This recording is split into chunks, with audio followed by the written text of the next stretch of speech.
We want to bring you up to date on developments in the capital city. In Providence, 9 people injured in a shooting incident last night. So far today, authorities have given us some updates, but we should caution you that the investigation is still developing rapidly today. We do know 8 people were shot last night at about 7 o'clock on Carolina Avenue. A 9th person actually injured from glass shards on the scene. We are told that all of the victims are expected to recover. We do have team coverage working this story this Friday in Providence. We want to go to 12 News reporter Kate Walsh in a moment as neighbors are reacting. But first, Brittany Schaefer has the latest information from Providence Police. Brittany.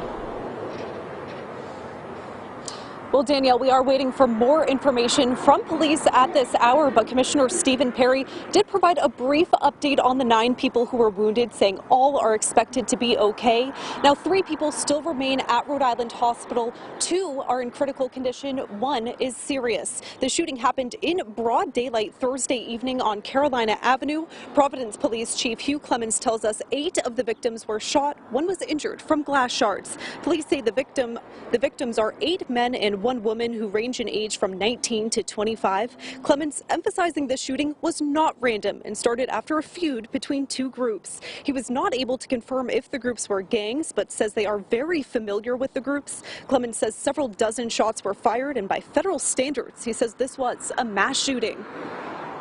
Attempting to identify others that we know that were here. We know there was an exchange of gunfire between one group that had 3, possibly 5 firearms that drove up in front of 87 Carolina and opened fire on at least 3, if not 5 individuals that were in and around the porch area. There was a return gunfire by at least 2. And police say they do have a good idea of who is responsible, but no arrests have been made at this time. Again, we are waiting for an update from police here at the Providence Public Safety Complex at some point this afternoon. Make sure you stay with 12 News both on air and online as we learn more on this developing story. For now, live in Providence, I'm Brittany Schaefer, 12 News. And now we want to go live to 12 News reporter Kate Walsh. Kate, you were just hearing from Providence Mayor Jorge Elorza, who was in that neighborhood this morning, correct? As well as several members of the community. And as much as this was a prayer vigil among members of the faithful, it was also a call for action for many, as they acknowledge this isn't the norm for the city of Providence, but they have noticed an increase in gun violence, especially with semi-automatic weapons. Well, what happened yesterday is not normal, and we can't allow it to be normalized.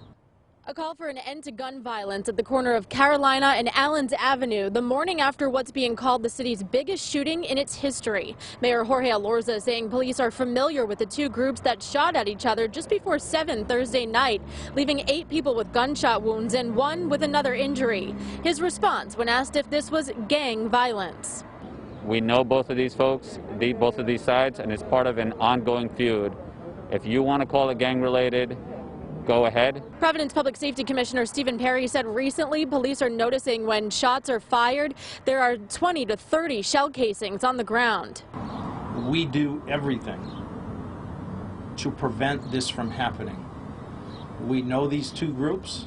We've been working with the Institute to try to break that cycle and get them other opportunities. Community leaders like State Representative Jose Batista said this violence is the culmination of much larger systemic issues. Batista lives just blocks from this shooting. I don't think it matters what political stripe we come from or what skin color we are, but I think we can all agree that leadership begins with us. And if we want young people, particularly young people in this community, to value their lives, to value the lives of each other, then we need to value their lives. And the Institute Commissioner Paré referenced there was the Nonviolence Institute. They go to the hospital whenever there's an incident like this, and they were there last night saying they saw many members of the community helping the families of those victims.